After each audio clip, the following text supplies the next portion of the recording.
So let me tell you how this here became a thing finally, which is something that you could finally buy.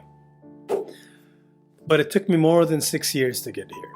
I don't know exactly when pen to paper became an actual reality because this project took too many iterations until it decided on the form.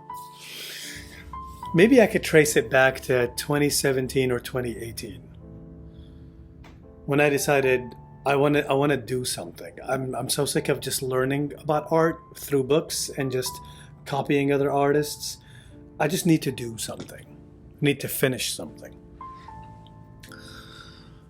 So I thought about well, what is a story I know? This is a story I grew up with, Karbala, and I'm not a good writer, and I just want an excuse to illustrate something. I've always wanted to be an illustrator, right? I want my art to be in books, novels or graphic novels. I don't care, but I like that translation, words to visuals, to drawings. So I go, let me just practice as a first project. Let me practice on something I know. It's a historical battle. It's 72 men try to stand up for what's right, and and they face a big army, and there's no way for survival. Let me just tell that story. It's almost like the 300 Spartans. And I start to dabble, should this be a comic book? Should this be a storyboards so somebody could make a movie out of it? Like, I'm thinking big things, and a lot of people, I think, in the beginning, especially amateurs like myself, like they want to go think so big right away. And I knew I loved comics, but I thought, that's not important enough. I want to do something so big. It's just such a delusional kid. And I start experimenting, start drawing here and there, and as a lot of people discover, when you embark on a project, you discover all the ways in which you're not good at something. So you stop and you take a lot of pauses, and you try to study for the thing, and then you get lost because you get lost in so many detours, and you try to start something a million times and you get discouraged. So you pause it and you go back to something that's comfortable, which has been a theme, in my life. Every time I remember always wanting to learn how to draw from imagination, and every time I do it, it sucks. So I stop and I comfort myself by going copying another artist, which I'm really, really good at. And I go, okay, I know how to draw. But I'm not doing the thing I'm supposed to be doing, which is growing and having my own voice. So that happened for a bunch of years. And eventually I think I decided I want to storyboard this whole thing. And I got excited, and I started to put story beats and storyboards and post-it notes all over my wall. And I started to see this skeleton of something kind of start to emerge. And I go, you know what? Maybe I should paint these. Maybe I should even paint these. This would be more impressive. Not only am I storyboarding, but I'm also showing my painting skills, and maybe doing a color scripting. That would be great.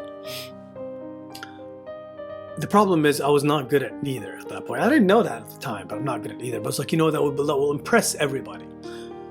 And just so it happens, after I spent 6 months on these,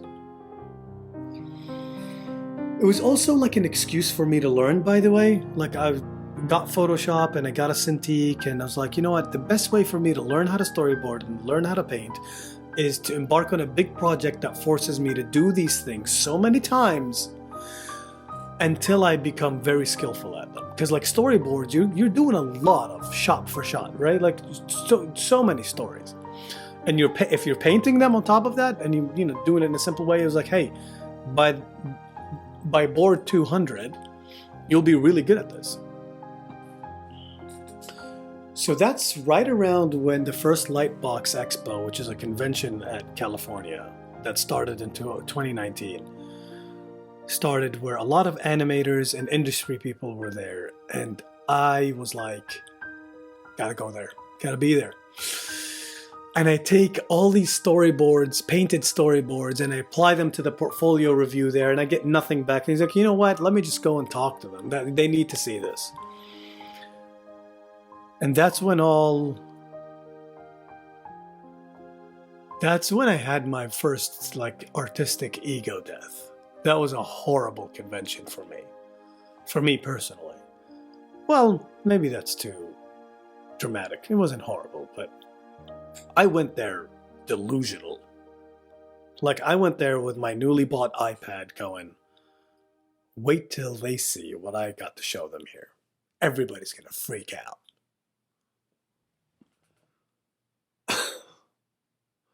That did not happen at all. In fact, the very opposite happened, you know? So I show up and I show the stuff to the storyboard artists, and they're like, hey, what are you doing? You don't need to paint all this. You're doing too much. You're doing too much. This is not how storyboards should look like. They should be simple. They should be efficient. They should be done quickly. They were too distracted by me trying to paint things. They're like, they're not storyboards. And I'm trying to, like, I'm doing that thing. It was like, I know, but you know, and they're like, yeah, you're doing too much. So we go, fine. Let me go show them to the illustrators. They're painters. They'll see, you know.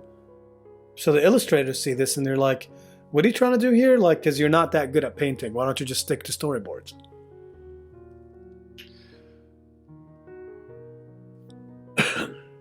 Well, the storyboard artists are like, it sounds like you just want to paint, so why don't you just paint?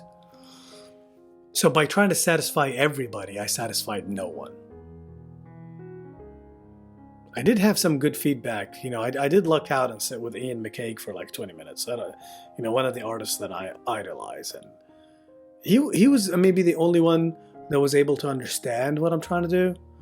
But I think he was also a very nice guy and giving me very gentle feedback. He was just excited that I'm doing my own project because he's, you know, he wants to do his own thing now too. But I left with a flyer that everybody was handing out there for classes. And I had proud myself up to this point for being self-taught. Why? I don't know. Because I wasn't demonstrating any, like, good skill. I was good enough for the people who don't draw and paint to think I'm good, but when I got put in that environment, it was very clear that I've been wasting my time running in circles, avoiding lessons because I want to be able to say at the end, well, nobody taught me. So that all got shattered. And there was a discount code for a year worth of Schoolism classes. Schoolism is an online school that was started by Bobby Chu, the same person who was running that convention. So I actually remember taking the taxi back to the airport after like 3-4 days of convention, like really depressed and dejected, and going, you know what? I was humbled and I needed that, and maybe I should start actually getting serious. And if I really care about this, I should, one, stop doing it trying to seek a career. And I hated hearing that. I hated when people used to say, draw for yourself. I'm like, no, I want this to be my job. But I noticed it. That was the first time where that thought came into, do I actually want this to be my job? And am I saying that now because I'm too scared to get rejected continuously and it just feels safer not for me not to want that? Either way, the answer was clear. Like, I needed to learn how to do this for me first. And two, you needed to learn that I had a lot to learn. There was a bunch of stuff I didn't know. So I subscribed to Schoolism, not just for the first year, but for the second year. And I tried to take most of the classes that seemed relevant for me.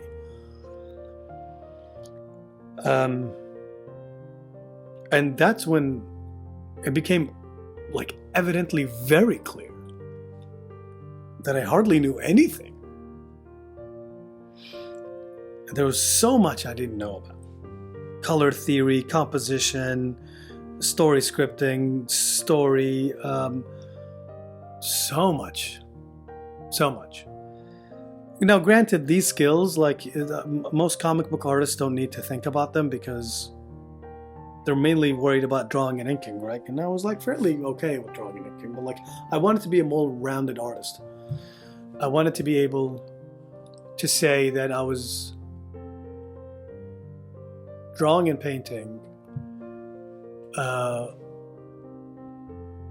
don't know, I lost my train of thought there, but I wanted to be a more rounded artist. I wanted to know that I could do it all. Not extremely well, but I did not want to not do something because I didn't have the skill. I just wanted to like learn all the basics and then choose my method. So I go off on a detour for 2 years while putting this Karbala project in the background, right? Like, who cares about this anymore? I'm learning other stuff. I don't think I've touched this for like years. Not years, 2 years. Maybe 1.5, because then COVID hits. And then I'm at home. Mind you, I'm doing all this while I have a full-time job, so that's why this takes so long. COVID hits. I pick up a screenwriting book and I go, let's get serious with this. I'm so sick and tired of never finishing something. I want to finish something. So I read the screenwriting class and I go, okay, let's actually open up this project again. Again, this is a story I'm familiar with. It's easy to set a story that you already know to a screenwriting structure than to come up with something original completely. So I spend most of COVID writing a screenplay and I structure it pretty well. The dialogue maybe is not that great because I'm not a writer again, but like the structure, I was like, okay, this fits a screenwriting structure. And I adjust all my storyboards that I've had posted on my wall to fit that structure. And then I make a full circle back to, forget the storyboards. Let's use these storyboards to actually make a graphic novel and try to package it and sell it. So, thankfully, I've had almost 1/3 of the story. The first act has been storyboarded already 2 years prior. So I use a lot of those storyboards to do the first 2 issues of my comic book, my graphic novel, and it goes very fast. And I'm now finally going, okay, this is it. And after about a year of that, when 2021 hits and I ran out of storyboards, things start to slow down again. But I'm persistent. And I keep digging at it bit by bit, full-time job, chopping away every night. And after about 3 years at around 2023, this is completed.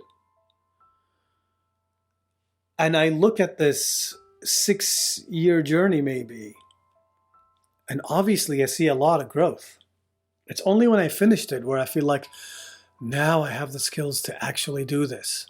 So when you look at the first pages that were done 3 years or 4 years before that, they're like, oh God, they're not as good as the last ones. Like, this feels like a whole different artist now. So I start to like obsessively redraw some of the earlier stuff and like insert corrections here and there. And then I go through the process of writing the dialogue back onto the comic book digitally. And after doing all that, I'm just so exhausted that I just put that in the closet and not look at it for an entire year. Go and forget it. I know for myself that I finished this. I don't need the validation. Maybe it's not that good. I still don't know if it is or not, but I'm very, very proud for having finished something. That was my goal. Finish something. Be able to say I finished something. I have a book. I finished a book. So after about a year, I pull this out and I look at it and I go, you know what? This is not bad. I finished something. So why don't I try to condense it in a PDF and let me just write some cover letters and proposals and start pitching that everywhere. And I do that. Image Comics, Dark Horse Comics, independent, publishing houses. And nobody says anything. And when they do, they're just rejecting it. One of them was nice enough that says, hey, this is interesting, it just doesn't fit our thing.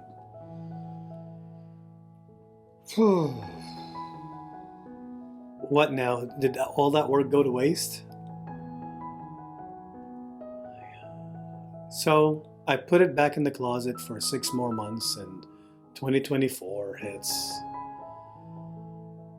And towards, I think, the holiday season of 2024, I decide,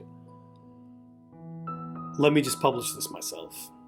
I don't have a big audience, so I can't do a Kickstarter, and nobody's going to know about it. So let me just let me submit it to Amazon Publishing. And lo and behold, it's approved. And is on Amazon. Now, granted, that's not a really difficult process. Most people can publish on Amazon.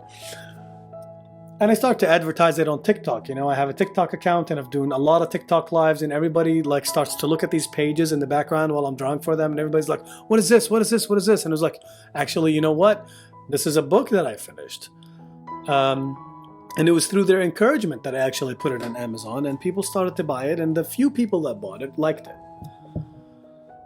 And that obviously motivated me to start talking about it more, because I want more people to know about it. So again, I say all this to say, this is now available, and I'm very proud of it. This is an author's copy. If you could see, it's not really perfect. We were just testing out the thing, but I'm really, really proud of it. It has painted covers, and it's all in black and white. Painted covers like this. And I'm really proud of all this work I've done. So I'd really appreciate it if you checked it out and spend that journey with me. Now, because it's self-published, you know, the pricing can be quite steep for something that's self-published. The hardcover, maybe it's not worth the investment unless you are a fan already. But, you know, the softcover, pretty affordable. And if you have a Kindle account, you could get it for free, and it still helps me. Not gonna lie, this is also mostly because I want to see it grow. But if you're interested, if you're interested in helping us, you know, an independent project, and if you're interested in just seeing all this that I've been working on, and if the stuff that you've seen in this video seems interesting to you, please give it a shot. I feel like I've reached my goal. I've accomplished my goal here. I finished something. I don't want this to turn into, I need to sell something and I need to make money out of something. Fortunately, I do have a full-time job, and I don't have to rely on this financially. And I hope this encourages a lot of people who do have a full-time job, who really want to finish stuff, to just finish something. I don't think I'll embark on a project this big again, but I'll definitely start finishing more stuff, because I know I can do it now. And hopefully the more stuff I finish, the more skilled I get at finishing something. And hopefully down the road, with enough projects finished, I could look back and go, wow, look at all that stuff I've done. And there's a power in personalizing your journey and not making it about if something's going to sell or if somebody can approve. Not as a scapegoat, but legitimately just going, wow, look at that. I could grab something I just did, and I could flip through it and read it. So I'm very, like, this is very delightful that it's finally here, and it's finally something that is shared publicly. So thanks for indulging me for this past 20 minutes. Check it out. I'll leave links in the bio, and in the description of the video. If you really enjoyed this or curious about it, just check it out. Leave a review, or tell me here come back here and tell me what you thought about it. And hopefully, if enough people enjoy it and want to see more, we could finish more of these projects here on either YouTube lives or videos. And I look forward to hear from you. So thanks for listening, and happy reading.